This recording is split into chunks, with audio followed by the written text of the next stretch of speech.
Hola, ¿qué tal? Bienvenidas y bienvenidos. Soy Gustavo Escalante Iturriaga y esto es Escuela Judicial. El día de hoy hablaremos con la doctora Elisa Ortega Velázquez, investigadora de tiempo completo y titular del Instituto de Investigaciones Jurídicas de la Universidad Nacional Autónoma de México, sobre estudios jurídicos de frontera. Doctora Elisa, es un verdadero gusto tenerte aquí en la Escuela Judicial. Bienvenida. Muchísimas gracias. Hola a todo el auditorio y qué gusto saludarte, querido Gustavo. Entremos directo a la materia, Elisa. ¿Qué son los estudios jurídicos de frontera? Bueno, pues antes de abordar el tema en el ámbito del derecho, me gustaría señalar que los estudios de frontera son aquellos estudios que tienen por objeto analizar temas novedosos que sirven para solucionar problemáticas que van surgiendo conforme pues va avanzando la sociedad. Por ejemplo, temas sobre inteligencia artificial, temas sobre migración, temas sobre falta de agua y abordajes novedosos que implican la convergencia de distintas disciplinas y por ende necesitan pues un enfoque interdisciplinario, no solamente multidisciplinario. Pensando, por ejemplo, en el derecho, no solamente pensaríamos en el derecho administrativo, en el derecho ambiental, en el derecho civil, todas las ramas del derecho que puedas considerar, sino implica también el diálogo y el trabajo conjunto con otras disciplinas. Por ejemplo, en este caso podría ser la ingeniería, la geología, entre muchas otras. Entonces, la investigación de frontera implica eso, implica el diálogo y el trabajo conjunto entre distintas disciplinas o ciencias o áreas de conocimiento. Cuando platicamos o abordamos el tema de los estudios jurídicos de frontera, implica que el derecho tiene que entrar en armonía y en trabajo con otras disciplinas. Estamos pensando, por ejemplo, con la ciencia política, con las relaciones internacionales, con la sociología, con la demografía, porque tradicionalmente desde el derecho pues usamos ciertos métodos de investigación que son muy de nosotros, ¿no? La argumentación jurídica, la dogmática jurídica, pero que cuando tratamos temas complejos y multifactoriales, como por ejemplo la migración, pues nos quedan chicas estos métodos de investigación. Entonces necesitamos acudir a otras disciplinas, ¿no? Y trabajar interdisciplinariamente para tratar de entender estos fenómenos complejos y dar o tratar de proporcionar una solución mucho más integral, más comprensiva. Eso es, digamos, en términos muy generales, lo que son los estudios de frontera. Nos acabas también de referir en este momento que la migración es un fenómeno propio de las fronteras, pues es una situación de hecho de la conformación política y también geográfica y responde a otras cosas entre pues, diversos países donde hay fronteras. Y al referir la migración y el enfoque metodológico, ¿cómo se estudia ese fenómeno desde el punto de vista de los estudios de frontera?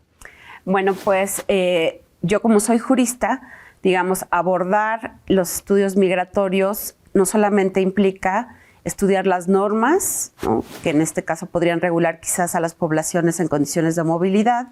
Por ejemplo, en materia de trabajadores tenemos una convención de Naciones Unidas que aborda el tema de los derechos de los trabajadores migrantes y sus familiares. Eso, digamos, sería un primer nivel de análisis muy, muy básico, ¿no? Estudiar lo que dice una norma y cómo se aplica, ¿no? Lo que llamamos los abogados dogmática jurídica. Sin embargo, esto no nos alcanza para estudiar fenómenos complejos, ¿no? Como es la migración y la cantidad de problemáticas que podemos encontrar en ella relacionada con el derecho. Por ejemplo, temas de acceso a la justicia de personas migrantes, negaciones de las solicitudes de condición de refugiado a las personas que están solicitándolo, detenciones que pueden calificar de arbitrarias, entre muchas otras.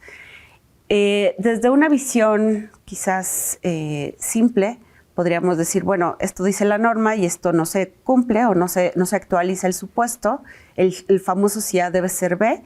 Entonces, pues bueno, aquí ya tenemos un problema desde el punto de vista más cuadrado y tradicional del derecho.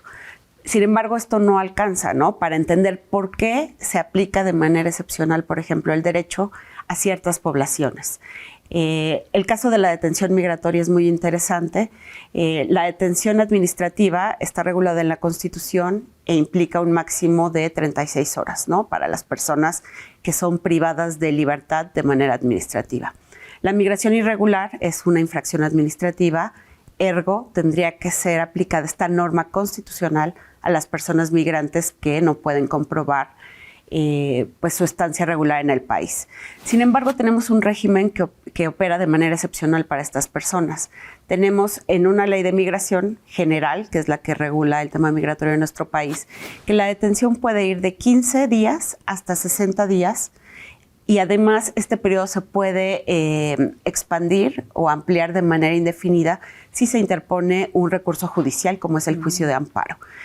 Entonces, digamos, ¿por qué sucede esto? Entonces aquí es cuando necesitamos acudir a otras disciplinas para empezar a entender por qué no tenemos un marco jurídico que aplique de manera igual a unas poblaciones que a otras, ¿no? Y de un tema tan delicado como es el acceso a la justicia o como es el tema de una detención, que como sabemos el bien jurídico que tutela es la libertad personal, ¿no? Un tema estudiadísimo en el derecho. Entonces, si tú acudes a la interdisciplina, entonces puedes acudir a la ciencia política y empezar a entender cómo son las relaciones de poder entre los distintos estados, cómo se van tejiendo estas redes entre países, quizás podríamos llamarlos del norte global, la función que tienen países como el nuestro, que son países de tránsito, pero que también, en el caso de México, la posición geopolítica pues es, ¿no? Es muy peculiar, decía Porfirio Díaz, tan lejos de Dios y tan cerca de Estados Unidos, ¿no? Entonces, acudir, por ejemplo, a la ciencia política o a la teoría de las relaciones internacionales nos ayuda a entender por qué el derecho en realidad funciona como una bisagra que abre y cierra las relaciones de poder en relación con la raza, la clase, la nacionalidad, el género, la edad. Y entonces ahí sí ya podemos entender contradicciones muy obvias, como decir, tenemos derechos humanos para todos, tal como rezan todos los instrumentos internacionales en la materia que se internacionalizan después de la Segunda Guerra Mundial, pero a la vez tengo poblaciones a las cuales no aplican esos estándares. ¿Por qué? Porque los derechos humanos siguen estando muy vinculados al vínculo o a la membresía de la ciudadanía. Entonces, el hacer estudios de frontera implica eso, implica que salgamos de la caja tradicional, en el caso de nosotros los juristas, y que acudamos a otras áreas a tratar de entender por qué están pasando estos fenómenos y por qué el derecho no aplica de la manera que debería aplicar. Mira, el ejemplo que nos acabas de dar es interesantísimo. Por un lado nos planteas el parámetro constitucional, este se enfrenta a una ley general y cae en los supuestos, ahora sí que del hecho o del caso específico. Mi pregunta es, ahora que refieres a los derechos humanos, tratándose de los migrantes en un contexto de frontera, ¿quién sería el encargado de velar por esos derechos humanos? Bueno, pues digamos, hay varios tramos de responsabilidad, así como tramos hay dentro del proceso migratorio. El proceso migratorio tiene 4 etapas. El primero es el inicio o el origen, después sigue el tránsito, después el destino y finalmente el retorno. El retorno no siempre se da, pero se llega a dar en situaciones como, por ejemplo, ahorita en el segundo mandato del presidente de Estados Unidos, pues tenemos mucha población en retorno. Uh-huh. ¿Por qué? Pues porque ya no quieren estar en Estados Unidos o porque ya no pueden estar porque son deportados, etcétera, ¿no? Pero entonces, en el primer tramo, obviamente, ¿a quién corresponde velar por los derechos humanos? Pues al país de origen o al país expulsor, porque mucha de esta migración es de origen forzado. También ese es un tema que conviene, me parece, desmitificar, porque normalmente creemos que los migrantes salen de sus países por temas económicos, meramente por temas económicos. Y olvidamos que desde hace al menos 2 décadas los flujos son mixtos. Esto quiere decir que tenemos una migración forzada, que es obligada a salir de sus países por temores a su vida, libertad e integridad personal. Y por otro lado, claro, ¿quién no va a querer mejorar el tema económico? Pero ese no es el motivante principal. Es el tema que si se quedan en el lugar donde están, pues pierden la vida, ¿no? O son reclutados por el crimen organizado. Es el caso de las migraciones que tenemos en Centroamérica. Entonces, bueno, pues ahí ese primer tramo de responsabilidad corresponde al estado de origen. En los estados de tránsito, como es el caso de México, pues también hay un tramo importante, porque México además no solamente tenemos el parámetro constitucional y un artículo primero que establece derechos humanos para todas las personas, también tenemos el control de convencionalidad, tenemos todos los tratados de derechos humanos que hay pues México los ha suscrito, ¿no? O la inmensa mayoría. México, lo sabemos, es un país de pluma ágil, ¿no? O fácil, pero al momento de la ejecución ya no es tan claro, ¿no? Como lo vemos.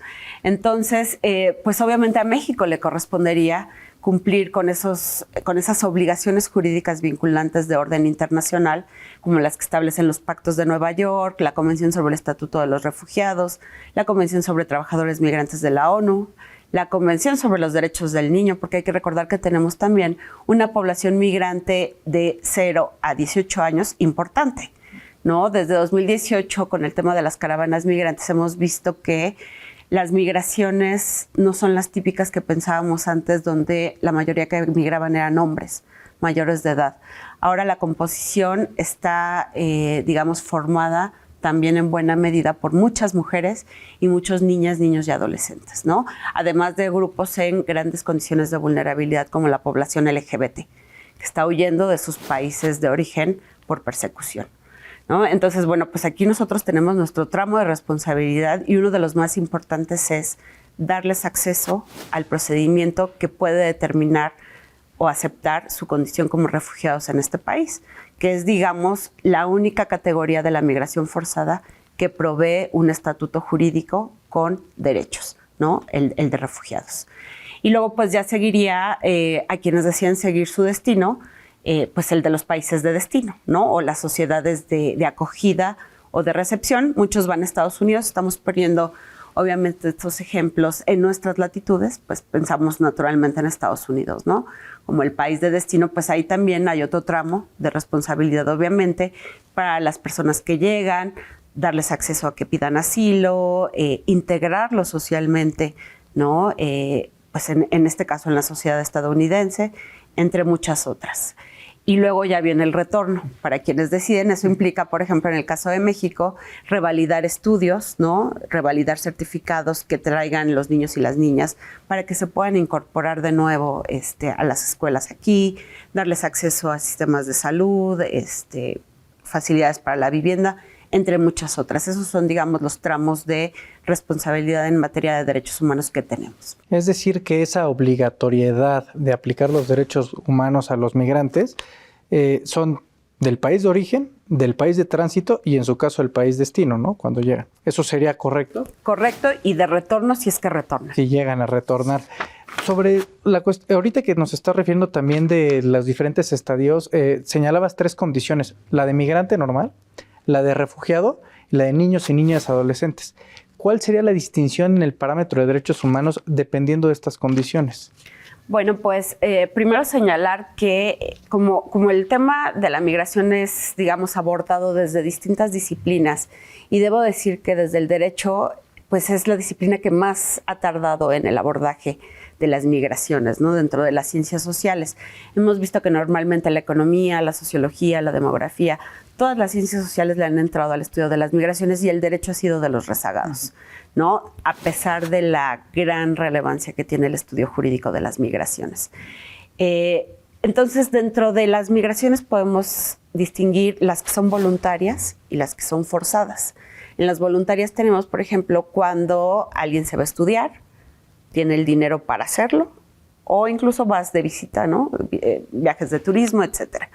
Pero en la migración forzada tenemos como un paraguas de términos para referirnos a estas personas que se ven obligadas a salir de sus territorios, ¿no? Tenemos migrantes forzados, migrantes irregulares, desplazados climáticos, desplazados medioambientales, y es una cantidad de términos enormes. Y también tenemos refugiados. De todos estos términos, me parece que lo único que hacen, esta proliferación de términos, lo único que hacen es adelgazar la categoría de refugiado, que es la única que cabe dentro del derecho para hacer referencia a los migrantes forzados. Todos los demás términos no dan un estatuto jurídico ni derechos, solo el estatuto de refugiado. Entonces ese es el que es relevante desde el punto de vista del derecho, porque si tú pides asilo bajo el régimen de refugiado en un país y te lo otorgan, entonces vas a tener derechos en ese país.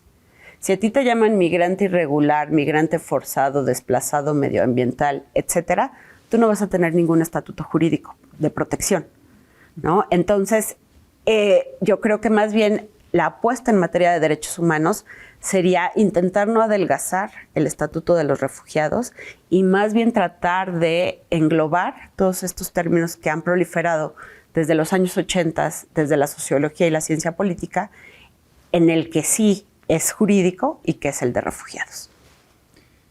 A ver, para dejar esto en claro, hay ciertas clasificaciones en el sentido de que a los refugiados es a los únicos que se les da una protección desde el punto de vista del marco legal, y parte de estos estudios de frontera lo que también buscarían de cierta manera, desde un punto de vista multidisciplinario, es expandir esa categorización.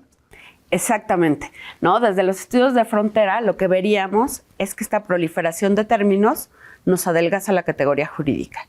Y que entonces, ¿cuál sería el objetivo?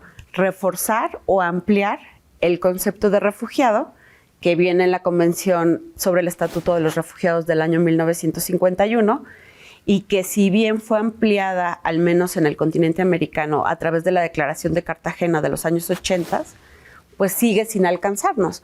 Por ejemplo, la definición típica de la Convención sobre el Estatuto de los Refugiados no incluye la persecución por razones de género, lo cual es muy grave, ¿no? Pensando que estamos en 2025 y muchas mujeres salen huyendo de sus países de origen por violencia de género, ¿no? Por intentos de feminicidios, ¿no? Y es una realidad, pero eso no está incluido en el artículo que define quién es una persona refugiada, ¿no? Entonces, la idea sería más bien ir conforme al desarrollo progresivo del derecho, que tendría que ir, digamos, avanzando conforme va cambiando nuestra realidad social, económica, política, sanitaria, ¿no? Lo veíamos hace algunos años con la pandemia.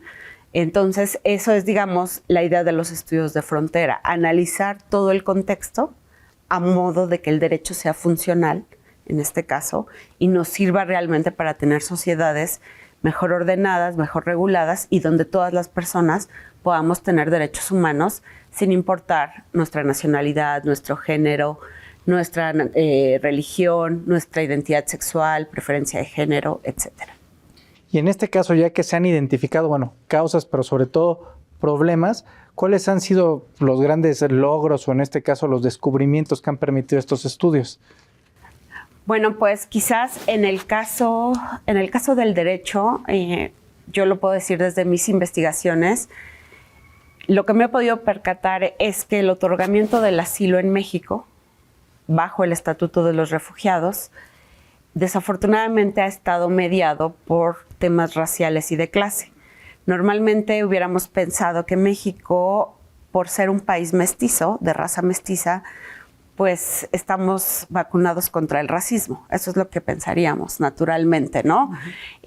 Con esta exaltación de la mexicaneidad, todo el proyecto político del Partido Revolucionario Institucional que surge después de la Revolución Mexicana.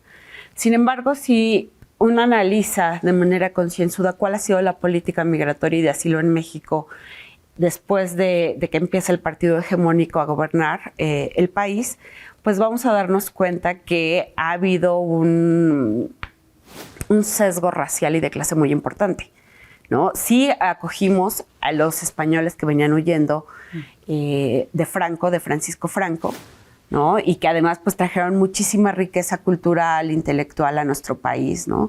Pensemos en el CIDE, pensemos en el Colmex, no sé, tanta riqueza que ha traído la migración a nuestro país.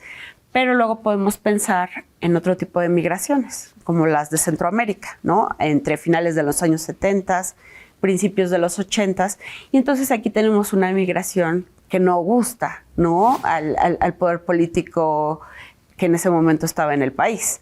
¿Por qué no gusta? Porque es una población que venía pauperizada, traumatizada, sin dinero y también sin educación, ¿no? Entonces, ese tipo de migración no ha gustado tradicionalmente, ¿no? Si nosotros nada más acudiéramos a las normas, pues difícilmente podríamos, ¿no?, llegar a conclusiones interesantes, me parece, y que den luz sobre por qué estamos ahorita en un país donde se otorga el asilo bajo el Estatuto de Refugiados a ciertas nacionalidades en una tasa arriba de 95% y por qué a otros no? ¿O por qué se detiene preferentemente a los nacionales de El Salvador, Honduras y Guatemala y no de otras nacionalidades, ¿no? Entonces ahí ya podemos diferenciar que hay detenciones y otorgamiento del asilo con base en la raza y en la clase. Pero eso no es cómodo de aceptar e incluso no es cómodo de decir, ¿no? Pero necesitamos la interdisciplina y los estudios de frontera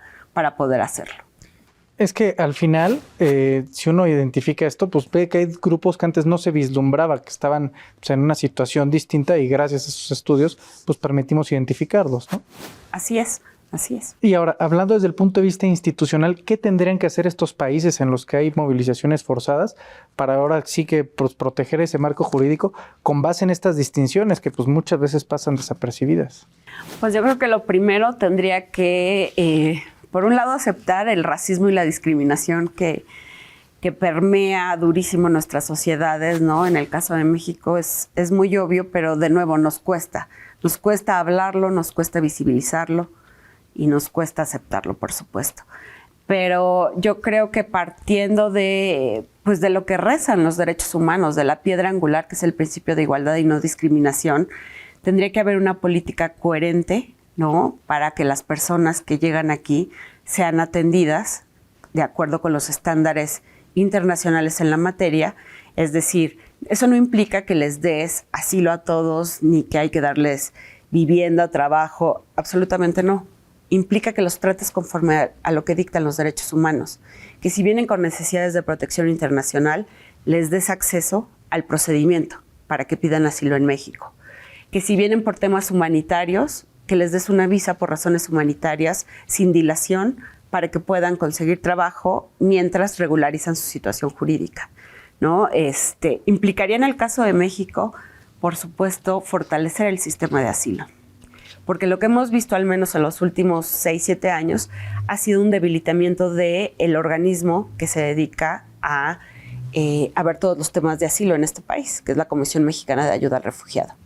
Año con año lo que hemos visto ha sido una disminución del presupuesto a la par de un aumento estratosférico en las solicitudes para pedir asilo en este país. En 2015 estábamos en una media de 2,000 solicitudes y el año pasado acabamos con más de 145,000 solicitudes de asilo, ¿no? Es un aumento impresionante, ¿no? Entonces, sabemos que la posición geopolítica de México no ayuda, pero podría haber un poco más de coherencia con el discurso político y jurídico que tenemos, y también pensar que la migración no es un tema como se pintaba cuando las caravanas migrantes, como un descontrol, como invasiones que hablaba el presidente de Estados Unidos en ese entonces.